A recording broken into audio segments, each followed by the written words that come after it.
ফরিদপুর জেলার ছোট্ট এক গ্রাম, চারপাশে ধানক্ষেত, মেঠো পথ আর সন্ধ্যায় ঝিঁঝি পোকার ডাক। আমি সাদেক গ্রামে কৃষিকাজ করে দিন কাটাই। আর আমার বন্ধু রাশেদ শহরে চাকরি করে। ছুটিতে যখন আসে সোজা আমাদের বাড়ি চলে আসে, যেন শহরের দমবন্ধ জীবন থেকে একটু নিঃশ্বাস নিতে। সেই দিনটাও ঠিক এমনই একদিন ছিল। বিকেলে রাশেদ এসে হাজির। তার চোখে ক্লান্তি, কিন্তু মুখে আনন্দ। ভাই, গ্রামে এসে একটা অন্যরকম শান্তি পাই। রাতে আমরা দুজনে হাঁটতে বের হলাম। পথ আমাদের নিয়ে গেল গ্রামের পুরনো অংশে, যেখানে এখন আর কেউ থাকে না। একটা পুরনো পাকা দালান, যেটা সবাই পোড়াবাড়ি বলে চেনে। শোনা যায় বহু বছর আগে এক জমিদার ওখানে থাকতেন। জমিদারের স্ত্রী নাকি সেই বাড়িতে আগুনে পুড়ে মারা যায়। তারপর থেকেই কেউ বাড়ির কাছেও যায় না। রাশেদ বলল, চল একটু ভেতরে ঢুকে দেখি। আজকে তো পূর্ণিমা, চাঁদের আলোয় সব স্পষ্ট। আমি থামিয়ে দিই, না ভাই, ওখানে কেউ যায় না, দুনিয়ার কেউ না। আমি ছোটবেলা থেকে শুনছি ওখানে কিছু আছে। রাশেদ হেসে বলে, তুই এখনো ভূতে বিশ্বাস করিস নাকি? বলতে না বলতে একটা ঠান্ডা হাওয়া বইল।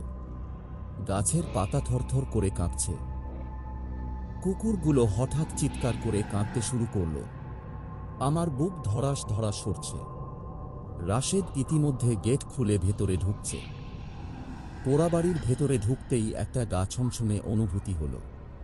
চারপাশে অন্ধকার, শুধু চাঁদের আলোয় কিছুটা দেখা যায়। ঘরের দেয়ালে আগুনে পোড়া দাগ এখনো স্পষ্ট। রাশেদ মোবাইলের টর্চ জ্বালালো। হঠাৎ একটা নারীর কান্নার আওয়াজ শোনা গেল, যেন পাশের ঘর থেকেই আসছে। আমরা দুজনেই দাঁড়িয়ে গেলাম। আমি কাঁপা কণ্ঠে বললাম, চল ফিরে যাই। কিন্তু রাশেদ আগাচ্ছে। সেই ঘরের সামনে পৌঁছেই দরজায় হাত রাখল। দরজা খোলা। ধীরে ধীরে ভেতরে ঢুকতেই দেখি ঘরের এক কোণে একটা সাদা শাড়ি পরা নারী বসে আছে, মাথা নিচু করে। তার পাশে মোমবাতি জ্বলছে। আমরা দুজনেই স্থির, শব্দ করার সাহস নেই। হঠাৎ সেই নারী মাথা তোলে। তার চোখে কোনো চোখ নেই, শুধু কালো গর্ত। আমার চিৎকার বের হলো না। রাশেদ ঘুরে পালানোর চেষ্টা করল, কিন্তু দরজা যেন বন্ধ হয়ে গেছে। হঠাৎ সেই নারী ভেসে উঠল, মাটিতে পা ছোঁয়াচ্ছে না, ধীরে ধীরে আমাদের দিকে আসছে। তারপর কি ঘটেছিল মনে নেই। যখন জ্ঞান ফিরল, আমরা বাড়ির বারান্দায় পড়ে আছি।